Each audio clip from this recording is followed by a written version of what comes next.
Fala galera, boa tarde. Olha eu aqui de novo. Me ausentei aí durante os últimos dias, correria um pouquinho, mas pelo menos tô melhor aqui da minha cirurgia. E bom, não gravei vídeo pós-jogo contra o Grêmio, e vamos falar um pouco sobre esse jogo de ontem do São Paulo. Na verdade, nem tanto sobre o jogo, mas principalmente sobre o momento, né, do São Paulo de forma geral, né? O jogo de ontem basicamente já começou péssimo, né? Com 33 segundos o Mirassol abriu o placar. Um cruzamento passou por todo mundo ali, e um jogador ali até baixo, ali de estatura baixa, teve que abaixar para cabecear a bola e já fez 1-0, né? Então, basicamente, no começo do jogo, acho que a nossa situação já ficou bem ruim. E a partir daí, São Paulo não conseguia criar muita coisa, falta criatividade ali no meio de campo.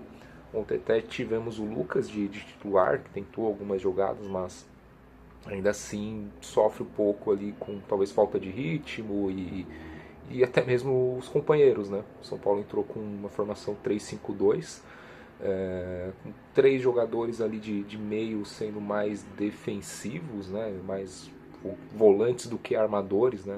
Acho que a palavra é essa. Apesar do Marcos Antônio ter bastante qualidade técnica, ele não é um cara que consegue aí chegar e sempre ter uma presença ofensiva ali, achar uma bola enfiada para os jogadores de frente. Apesar de ter essa qualidade, essa capacidade, ele não é um cara que tem que ser cobrado por isso. Acho que ele dá um dinamismo muito bom no meio de campo, fazendo aquela transição ali, defesa-ataque, mas não dá para cobrar do Marcos Antônio um armador ali, um cérebro do time. Não acho que ele seja esse jogador, apesar de em alguns momentos ele conseguir fazer isso. Então esses três volantes aí ficaram na formação. O Mike jogou na ala, né, na ala direita, e o Enzo na ala esquerda. E na frente o Tapia e o Lucas Moura, né, como titulares. E basicamente São Paulo não criou tantas chances, até teve alguns momentos ali, o Walter fez boas defesas, mas no final ali até o Mirassol que acabou fazendo ali o segundo gol de pênalti. E aí complicou ainda mais a situação. Falta muita criatividade no São Paulo. E aí você olha para o banco, você tem um Rodriguinho talvez como jogador com essa característica, né? Mas que, sendo honesto, não vive uma boa fase agora. Não sei se em algum momento viveu. Ele fez três, quatro jogos bons aí com a camisa do São Paulo, mas não dá para dizer que foi uma fase de fato, né? Então é difícil a gente chegar num momento da temporada em que você olha para o banco e talvez a solução para a criatividade seja o Rodriguinho. E aí entra muito a questão de planejamento e talvez até o azar em si por conta de muitas lesões. A gente sabe ali que poderia ter o Oscar como uma opção, até mesmo no time titular ali, enfim. É, e aí no segundo tempo não muda muito o jogo, o Mirassol ficou mais, não vou dizer retraído, mas não tinha tanta aquela necessidade de atacar o São Paulo e foi jogando tranquilamente, sem sofrer também. E aí teve um novo pênalti ali no segundo tempo e e ali teve a dúvida de impedimento, enfim, estava impedido, de fato estava, a questão de participou ou não participou do lance, e aí novamente o tal do Kandansan, né, que já tiveram jogos dele apitando os jogos do São Paulo e de fato ele era um cara que talvez eu particularmente quando vejo que é ele o árbitro eu não gosto, mas enfim, optaram pelo pênalti ali, não consideraram a participação do jogador do Mirassol que estava impedido no lance, foi dado o pênalti, novamente convertido aí. E se a gente pegar o todo do jogo, 3-0 foi merecido para o Mirassol, foi o time que jogou mais, que criou mais. O Rafael fez grandes defesas aí durante o jogo e talvez minimizou muito a chance de ter uma goleada ainda maior. A gente está falando de um 3-0 para o Mirassol, mas que com certeza ali teve chance para fazer 4 até 5 gols e o vexame ser ainda maior.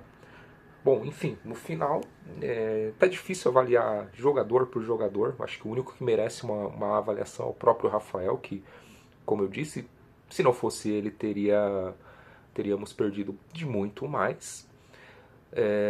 No todo ali o time foi muito mal e talvez o pior de todos, assim, se a gente for avaliar quem for melhor foi o Rafael, mas o pior jogador talvez tenha sido o Ferrarese. Infelizmente fez uma partida muito ruim e comprometeu o resultado. Bom, então nos últimos 8 jogos são 7 derrotas no final aí de tudo, então uma sequência muito ruim. Me parece, estava ouvindo que foi a segunda vez na história do São Paulo que em 8 jogos o São Paulo tem 7 derrotas. A primeira foi lá para os anos 50, se eu não me engano, algo assim. Enfim, não me recordo a data exatamente que foi falada, mas enfim, é a segunda vez que o São Paulo tem uma sequência tão ruim de jogos. E aí isso acaba escancarando um monte de coisa, né? O Crespo na entrevista falou que o São Paulo tem coisas que só acontecem lá, não especificou quais, mas que existem problemas que só acontecem no São Paulo, mas que ele está disposto a continuar, a ficar e entende que é um momento ruim do time. Saíram algumas notícias também, se não me engano, a ESPN divulgou que o São Paulo está devendo 2 meses de direitos de imagem para os jogadores, que deve ser acertado aqui dentro do mês, mas que há uma dívida com o elenco de direitos de imagem. Não sei até quanto isso está impactando nesse desempenho ruim, mas basicamente foi noticiado aí pela ESPN essa condição. Outro ponto, né? Eu particularmente estava assistindo o jogo também à tarde do Palmeiras e Flamengo. E depois você vai assistir São Paulo e Mirassol, você fala, poxa, parece um outro esporte, né? E aí também você vê um pouco da formação de cada elenco, né? Então você pega o elenco do São Paulo, como eu disse, você olha para o banco e não tem muito ali o que se fazer. Mas pegava o Flamengo, poxa, saía um jogador, entra um jogador de nível muito alto também. O próprio Palmeiras faz substituições que realmente são jogadores que podem mudar o jogo. São Paulo, basicamente, você tira ali, você olha para o banco, tinha o Luciano, talvez, que poderia fazer algo diferente, mas que também não está vivendo uma grande fase, talvez. Dineno, Rodriguinho, enfim. Então, são jogadores ali que não condizem com a grandeza do São Paulo. Vamos voltar a falar de lesão. Mesmo assim, eu acho que ainda falta muito para o São Paulo e talvez até jogadores que foram vendidos aí da base poderiam ajudar muito mais do que estão hoje lá, vendidos a preço de banana, diga-se de passagem.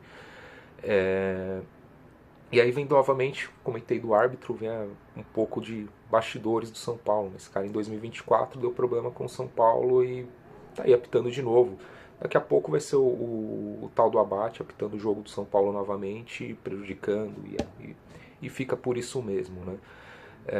Bom, tem uma questão também, algumas questões que estão sendo faladas no momento político interno do São Paulo, que é bem conturbado, enfim, tem algumas divisões ali dentro dos conselheiros ali do Morumbi.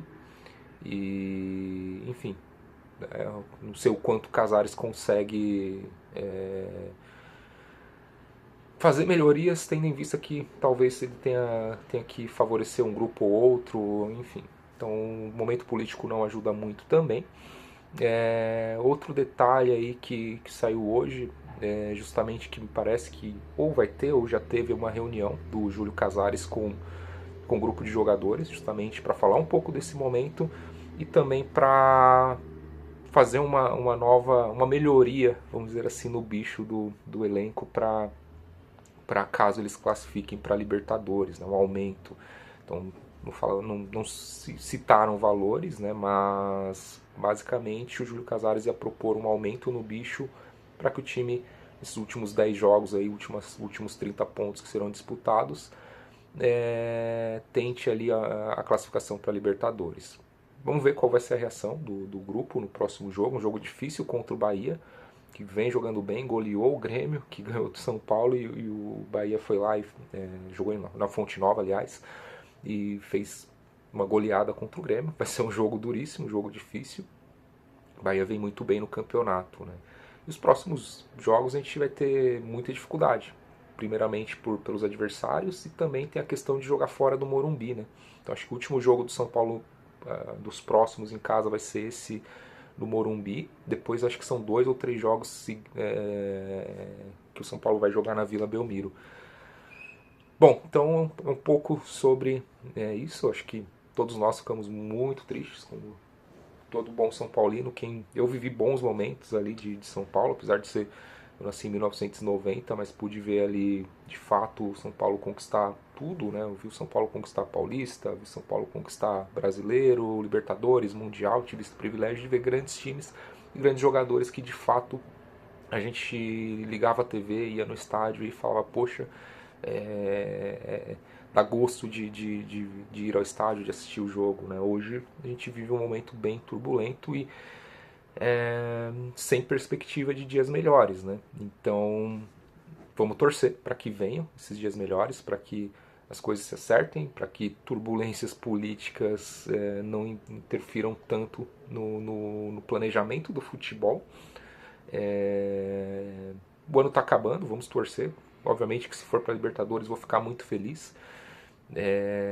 A gente, como torcedor do São Paulo, sabe como é importante essa competição, como a gente gosta de ver o time jogar na Libertadores, mas até para que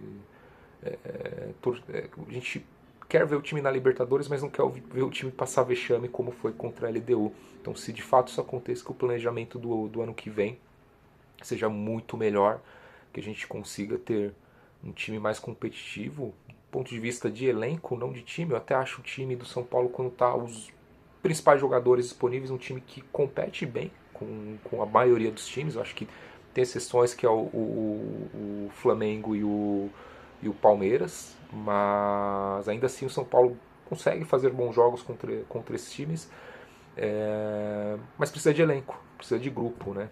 Não adianta ter um time que, se disponível, e é o que é mais difícil de acontecer, é o São Paulo ter todos os jogadores disponíveis, mas se disponível faz bem, mas e aí? Quando não tá 1, 2, 3 jogadores, sabe-se lá quantos aí não estão no momento, o São Paulo sofre muito. Então vamos torcer para que dias melhores venham, mas de fato o momento é muito ruim. E hoje eu não vejo essa possibilidade de Libertadores. Talvez muito a Sul-Americana é a realidade do São Paulo para o momento e para o que a gente vê hoje de futebol. Bom, obrigado aí por acompanharem mais esse vídeo. Deixem um like, curtam, compartilhem e, enfim, novamente, se tiverem sugestões, dicas, fiquem à vontade aí para comentar aí no vídeo. Obrigado e até a próxima.